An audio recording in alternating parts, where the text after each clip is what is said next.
नमस्कार फ्रेंड्स, यदि आप वॉशिंग मशीन मैन्युफैक्चरर हैं तो ये वीडियो आपके लिए है, क्योंकि रिसेंटली एक क्वालिटी कंट्रोल ऑर्डर के थ्रू वॉशिंग मशीन मैन्युफैक्चरिंग को मैंडेटरी सर्टिफिकेशन के अंदर डाल दिया गया है। तो ये वीडियो बहुत इंपॉर्टेंट है।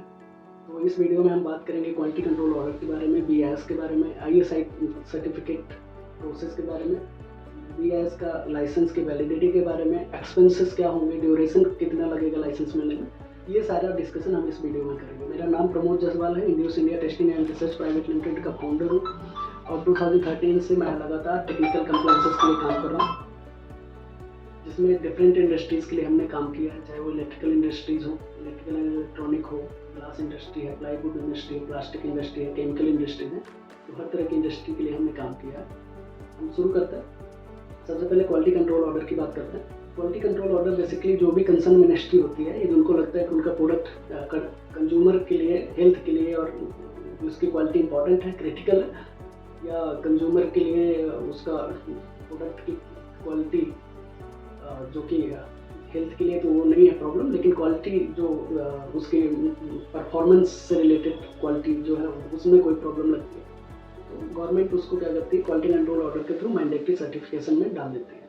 तो रिसेंटली जो अभी आपका प्रोडक्ट है, ये वॉशिंग मशीन, ये ministry of commerce and industry के अंदर आता है, जो 5 मार्च 2024 को ये क्वालिटी कंट्रोल ऑर्डर आया है।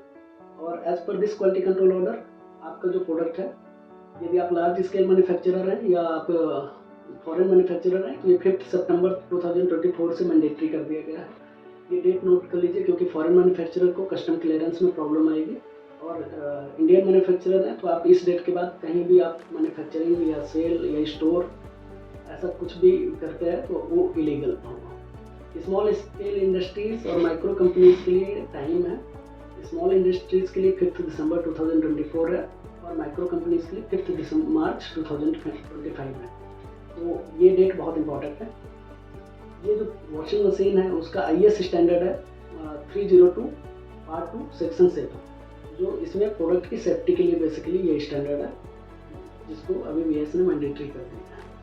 तो अभी प्रोडक्ट सर्टिफिकेशन, मैंडेटरी सर्टिफिकेशन के अंदर ये आ गया है प्रोडक्ट, तो बेसिकली इसका लाइसेंस मिलेगा कैसे, ISI का लाइसेंस क्या होता है, तो हम बात करते हैं BIS के बारे में। BIS bureau of Indian standard है, जो national standard body of India है। थर्ड पार्टी एश्योरेंस कवर करता है आपका प्रोडक्ट कंज्यूमर एंड मैन्युफैक्चरर के बीच में। BIS जो इन्फोर्समेंट बॉडी है, जो किसी भी क्वालिटी कंट्रोल ऑर्डर को इम्प्लीमेंट करवाता है, उसकी बेसिक एक्टिविटीज़ जो है स्टैंडर्डाइजेशन है, सर्टिफिकेशन है, ट्रेनिंग है, टेस्टिंग है। ये मेजर एक्टिविटीज़ हैं जो BIS परफॉर्म करता है। अब बात करते हैं कि BIS में ISI लाइसेंस के लिए अप्लाई कैसे करें या प्रोसेस क्या है। तो सबसे पहले एलिजिबिलिटी की बात करते हैं। कोई भी मैन्युफैक्चरर जो वॉशिंग मशीन मैन्युफैक्चरिंग कर रहा है वो एलिजिबल है, चाहे वो असेंबली कर रहा है या मैन्युफैक्चरिंग कर रहे हैं कंप्लीट यूनिट, वो एलिजिबल है इस एप्लीकेशन को सबमिट करने के लिए। ट्रेडर्स या रिटेलर इसके लिए एलिजिबल नहीं होते हैं। सेकेंड रिक्वायरमेंट है कि आपकी टेस्टिंग फैसिलिटी आपके पास इन हाउस होनी चाहिए क्वालिटी कंट्रोल के लिए, लेकिन यदि आप MSME यूनिट है तो गवर्नमेंट अभी रिलैक्सेशन दे रही है कि आप अपने टेस्ट को बाहर से किसी लैब के थ्रू, एग्रीमेंट के थ्रू आप करा सकते हैं टेस्ट।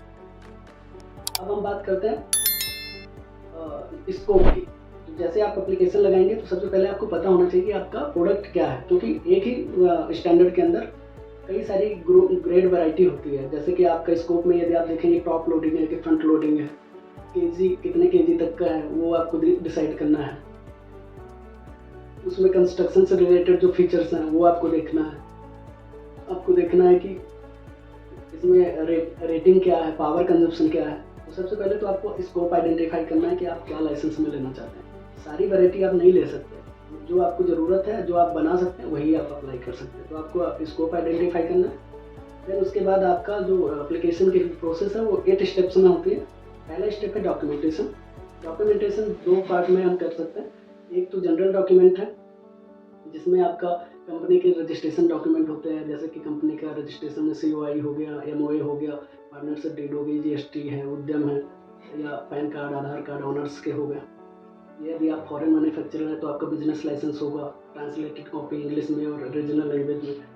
आपका एक ऑथराइज इंडियन रिप्रेजेंटेटिव होगा जो आपको इंडिया में रिप्रेजेंट करेगा, तो उसके डॉक्यूमेंट, उसकी ID और उसकी कंपनी के कोई भी एक रजिस्ट्रेशन डॉक्यूमेंट। टेक्निकल डॉक्यूमेंट की बात करें तो आपका रॉ मटेरियल से लेके फिनिश गुड, रॉ मटेरियल क्या यूज़ कर रहे हैं, list of raw material, test certificate of raw material, list of machinery, list of testing equipment, competency of quality control incharge, process flow chart, ये सारी important technical information होती हैं जो documentation का पार्ट है। सेकेंड स्टेप में आपका sample testing के लिए जाता है BIS के लैब में, जिसको एप्लीकेंट सैंपल कहते हैं। ये स्टेप फॉरेन मैन्युफैक्चरर के लिए एप्लीकेबल नहीं है, ये सिर्फ डोमेस्टिक मैन्युफैक्चरर के लिए एप्लीकेबल है। जब आपका सैंपल टेस्ट होकर आ जाता है तब आपकी एप्लीकेशन BIS में लगती है।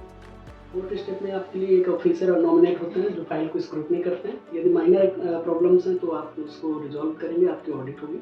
मेजर प्रॉब्लम है तो आपकी एप्लीकेशन क्लोज कर दी जाती है, फिर से आप सारी प्रोसेस करते हैं। यदि आपकी फाइल कंप्लीट है, फिफ्थ स्टेप में आपकी ऑडिट होगी। साइंटिस्ट लेवल के ऑफिसर एक दिन की विजिट करता है और वो वेरीफाई करते हैं कि आपका रॉ मटेरियल सही है कि नहीं, मशीनरी प्रॉपर है कि नहीं। मैन्युफैक्चरिंग के बाद आप टेस्टिंग फैसिलिटी वगैरह, आपके इंजीनियर कॉम्पिटेंट हैं कि नहीं है, आपकी फैक्ट्री का लोकेशन प्रॉपर है कि नहीं है, एवरीथिंग वेरीफाई करें। देन एक क्रॉस वेरिफिकेशन के लिए सैंपल को BIS के लैब में दोबारा से भेजते हैं। अब यहाँ यदि आप डोमेस्टिक मैन्युफैक्चरर हैं और आपने पहले से रिपोर्ट ले रखी है इसको एप्लीकेंट सैंपल की, तो आपकी दूसरी रिपोर्ट का वेट नहीं करना पड़ेगा, आपको लाइसेंस मिल जाएगा।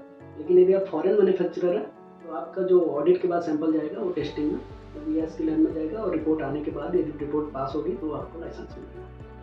लाइसेंस की डॉक्यूमेंट जो आपको आता है उसमें आपका प्रोडक्ट की डिटेल रहेगी, आपका लाइसेंस का नंबर रहेगा, लाइसेंस की वैलिडिटी रहेगी, मार्किंग की गाइडलाइन रहेगी, सारी डिटेल आपको मिलेगी। एक्सपेंसेस की बात करें तो आपका जो एप्लीकेशन फ़ी है 1000 है, इंस्पेक्शन फ़ी 7000 है और लाइसेंस फ़ी 1000 है। एनुअल फ़ी प्रोडक्ट की वैरायटी और नंबर ऑफ सैंपल पे एनुअल फ़ी डिपेंड करता है प्रोडक्ट पे। तो आपका जो प्रोडक्ट है इसके बारे में आप हमारी टीम से कॉन्टैक्ट कर सकते हैं, आपका एनुअल फ़ी चेक करके बता देंगे। Sample testing charges number of samples और लैबोरेटरी पे डिपेंड करते हैं, तो आप अपना स्कोप आइडेंटिफाई करेंगे, उसके बाद आप हमारी हेल्प ले सकते हैं कि आपको कितना टेस्टिंग चार्जेस वगैरह लगेगा, टेस्टिंग कैसे हो सकती है। Validity of licence initially 1 year के लिए होता है, सेकेंड ईयर ऑनवर्ड आप इसको रिन्यू कर सकते हैं। डोमेस्टिक मैन्युफैक्चरर 5 साल तक कर सकते हैं, फॉरेन मैन्युफैक्चरर 1 साल के लिए ही रिन्यू कर पाएंगे। यदि हम बात करें टाइम ड्यूरेशन की, तो इनिशियली ये टेस्टिंग और लाइसेंस के टाइम को कैलकुलेट करें 45 से 50 दिन में हो जाएगा।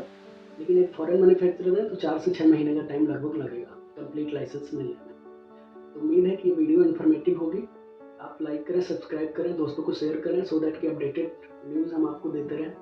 Thank you so much, see you in the next video.